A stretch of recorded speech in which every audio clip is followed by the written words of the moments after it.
વડોદરા જિલ્લાના પદ્મલા ગામે બે જૂથો વચ્ચે માથાકૂટ થઈ, જેમાં પોલીસે 10 થી 15 લોકોની અટકાયત કરી।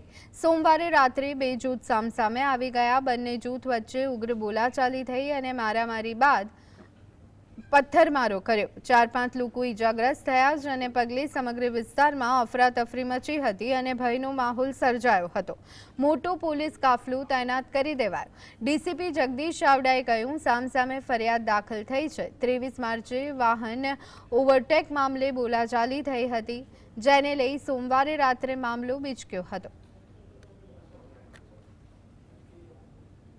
અત્યારે બંને પક્ષે ટોટલ જે ફરિયાદ આપેલી છે એમાં જે આરોપીઓ છે એ પૈકી એક પક્ષે 7 આરોપી અને એક પક્ષે 9 આરોપી જે છે એને રાઉન્ડ અપ કરવામાં આવ્યા છે। આગળની તપાસ જે છે કરી અને આગળની કાયદેસરની કાર્યવાહી કરવામાં